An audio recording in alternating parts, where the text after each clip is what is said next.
Penjara Aomori, Jepang, 1936. Yoshi Shiratori berjalan mondar-mandir di dalam sel penjaranya, merenungkan bagaimana dia bisa dituduh melakukan kejahatan yang tidak dia lakukan. Tidak seharusnya dia menjalani sisa hari-harinya sebagai tahanan. Dia harus melarikan diri dari tempat yang kotor, kejam, dan dingin, di mana dia diperlakukan buruk setiap hari. Tapi bagaimana caranya? Tidak mudah untuk melarikan diri dari penjara Aomori. Jadi dia harus cerdik dan sabar untuk bisa menyusun rencana yang matang. Shiratori memulai dengan mengamati rutinitas para penjaga. Dia sadar satu kesalahan kecil saja bisa berakhir buruk baginya. Jadi dia harus mengingat setiap gerakan mereka dengan sangat akurat. Setelah mempelajari jadwal mereka selama berbulan-bulan, dia menyadari ada jeda 15 menit dalam waktu patroli mereka dari pukul 5.30 hingga 5.45. Itulah kesempatannya. Dia menemukan celah untuk melarikan diri. Tapi kemudian ada masalah soal bagaimana dia akan membuka kunci selnya.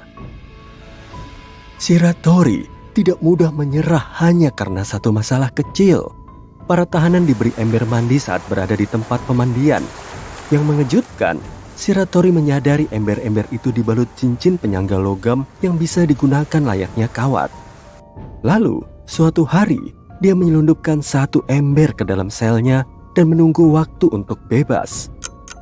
Saat jam menunjukkan pukul 5.30 dan situasi sudah aman, Shiratori pun bergerak. Tangannya gemetar karena kedinginan saat mencoba membuka kunci. Ditambah lagi, rasa takut akan tertangkap. Butuh beberapa menit, tapi akhirnya dia bisa menendang pintu selnya dan berlari menuju kebebasan. Pada pukul 5.45, penjaga kembali dan memeriksa selnya. Bagi mereka, semuanya tampak normal. Shiratori tertidur pulas di tempat tidurnya. Tapi tentu saja, mereka tidak menyadari bahwa sebenarnya bukan dia yang berada di balik selimut itu. Sebelum pergi, Shiratori meletakkan potongan-potongan papan lantai di atas kasurnya untuk mengelabui para penjaga dan mengulur waktu. Jadi, tidak ada yang curiga sampai keesokan paginya. Tapi saat itu, Shiratori sudah menghilang. Ini baru permulaan dari kisah Shiratori yang kemudian dikenal sebagai pesulap pembobol penjara legendaris. 3 hari setelah pelarian pertamanya, Shiratori tertangkap lagi ketika hendak mencuri persediaan di rumah sakit, dan dia pun kembali ke penjara. Kali ini, dia dijatuhi hukuman seumur hidup atas upaya pelariannya. Dia tidak punya harapan untuk bertemu istri dan putrinya lagi. Semua perencanaan selama berbulan-bulan itu sia-sia, dan parahnya lagi, pada tahun 1942, dia dipindahkan ke penjara Akita yang kondisinya bahkan lebih keras dari sebelumnya. Para penjaga yang mendengar tentang upaya pelariannya bertekad untuk memberinya pelajaran. Selain semua pekerjaan kasar yang harus dia lakukan, dia dipaksa untuk tidur di lantai beton yang keras selama musim dingin yang parah. Dan saat tidak bekerja, dia ditempatkan di sel isolasi dalam waktu lama untuk memastikan dia tidak akan pernah bisa berusaha melakukan sesuatu yang tidak seharusnya. Nah, sel isolasi ini dirancang khusus untuk mencegah tahanan kabur. Sel ini sangat kecil, memiliki langit-langit sangat tinggi, dan dinding tembaga halus yang tidak bisa dipanjat. Selain itu, tidak ada sinar matahari sama sekali. Satu-satunya jendela di dalam sel adalah jendela kecil yang terletak di langit-langit. Ditambah lagi, Shiratori selalu diborgol dan diperlakukan buruk oleh para penjaga. Meski begitu, salah satu dari mereka, Kobayashi, merasa kasihan padanya dan mencemaskan kondisinya. Karena itulah Kobayashi mengeceknya sesekali, yang membuat kehidupan Shiratori yang menyedihkan sedikit lebih tertahankan di dalam tempat mengerikan ini. Pada malam badai tanggal 15 Juni, sekitar tengah malam, para penjaga mengintip ke dalam sel isolasi dan terkejut bukan main. Shiratori menghilang, dan yang tersisa hanyalah borgolnya. Tapi, bagaimana dia melakukannya? Pertama, Shiratori tahu semua trik untuk melepaskan diri dari borgol. Jadi borgol itu tidak mempan padanya. Setelah tangannya bebas, dengan menekan telapak tangan dan telapak kakinya pada dinding tembaga yang halus, dia memanjat dinding yang tidak bisa dipanjat itu dengan mudah. Jendela langit-langitnya tertutup rapat, tapi Shiratori menyadari rangka kayu di sekelilingnya mulai membusuk.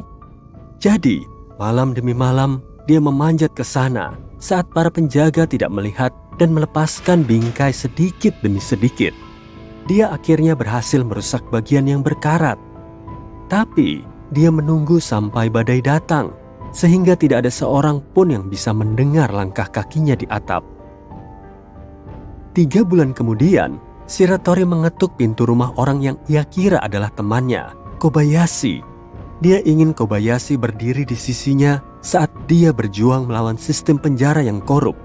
Karena Kobayashi satu-satunya penjaga yang menghormatinya, Shiratori merasa bisa mempercayainya untuk melakukan hal yang benar, tapi ini merupakan kesalahan besar. Saat Shiratori pergi ke kamar mandi, Kobayashi langsung memberitahu pihak berwenang Shiratori ada di sana. Jadi, Shiratori ditangkap dan dikirim kembali ke penjara untuk ketiga kalinya.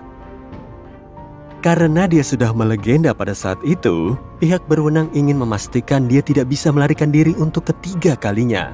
Jadi, mereka mengirimnya ke penjara Abashiri yang sangat terkenal dan memiliki keamanan super canggih. Penjara ini terletak di bagian utara negara itu dan sering turun salju, sehingga tidak ada tahanan yang berani melarikan diri dengan seragam tipis mereka. Awalnya, dia dijebloskan ke dalam sel terbuka yang terpapar suhu dingin ekstrim saat masih mengenakan seragam penjara musim panas, dan para penjaga sangat jahat kepadanya. Suatu kali, dia sangat marah sampai-sampai dia mematahkan borgolnya di depan mereka, tapi itu hanya memperburuk keadaan. Dia dikurung di dalam sel dengan mengenakan belenggu besi berat yang dipasang di pergelangan kaki dan tangannya, yang membutuhkan waktu 2 jam untuk dibuka oleh seorang pandai besi. Shiratori bersumpah akan melarikan diri, tapi kali ini semuanya tampak mustahil. Tapi lagi-lagi dia menemukan cara. Setiap hari, ketika penjaga mengantarkan makanan untuk para tahanan, Shiratori meneteskan sup miso ke belenggu besinya dan celah makanan di pintu selnya. Hal ini perlahan-lahan melemahkan besi tersebut, dan akhirnya dia bisa melepaskan diri dari rantainya. Tapi, lubang itu masih terlalu kecil untuk memuat satu orang. Jadi Shiratori memelintir bahunya sendiri untuk menyelinap keluar dari lubang itu. Sekali lagi, dia berhasil kabur dan menjadi orang pertama yang berhasil kabur dari penjara Abashiri. Dia bersembunyi selama lebih dari 1 tahun, tapi kemudian tertangkap lagi setelah bertengkar dengan seorang petani karena mencuri tomat di ladangnya. Pihak berwenang tidak mau memberi kesempatan pada pria itu, dan mereka mengurungnya di penjara Sapporo.